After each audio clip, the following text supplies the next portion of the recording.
On Capitol Hill, a Minnesota congressman is making a push to help struggling small businesses. Yeah, I'm News 3's Anthony Monzon joining us after speaking with a local business owner who helped inspire the action in Washington.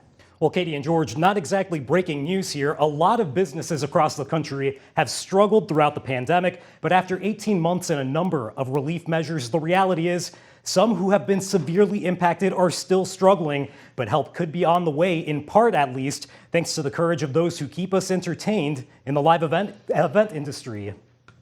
I'm still getting a little choked up about it. Brandon Helgeson, owner of Rochester's Big Band Company, says working in the live event industry over the past 18 months has been like the wildest roller coaster ride you can imagine, a ride that led Helgeson to one of the toughest moments of his life, as well as his son's. That was kind of always the deal I'd made with him when he graduated, as long as he didn't screw around too much, pardon the term, but there'd be a chunk of change there, for him when he graduated. One of the toughest conversations I ever had to have was, calling my son and saying, hey, we had $150,000 in deposits that were supposed to be here by April. We got 10. So that money that Dad had set aside, it's not there. Experiences like these are common in the event industry, Helgeson says, severely battered by the pandemic. A lot of people in the event industry that have survived have had to do that by either, working off of a credit card, or they've had to take out, an injury disaster loan, something along that line, to be able to keep their company afloat. Their stories shared in an emotional Twin Cities meeting with lawmakers last month, now carrying beyond the North Star State to Capitol Hill. Representative Angie Craig and I met with small business owners in the Twin Cities who are part of the live events industry, which has also been disproportionately impacted by the COVID-19 pandemic.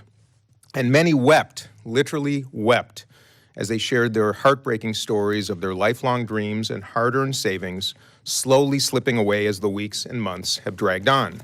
Representative Phillips of Minnesota is working to rally support from his colleagues across the nation and across the aisle in crafting a new targeted relief package for small businesses still struggling amid the pandemic.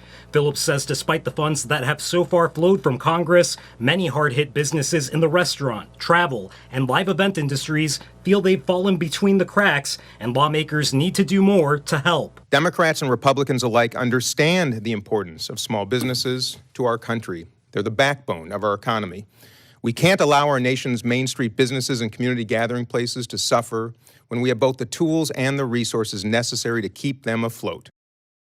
Now, during his announcement, Representative Phillips shared that small business committees in the House and Senate were already putting together this package, though its scope and status are still unclear as of tonight. Katie, George. Thanks, Anthony. Now, as far as what he'd like to see out of a possible relief package, Helgeson says he doesn't need a lot of money, but would like tweaks to some programs helping small businesses and a few other measures to help keep them afloat.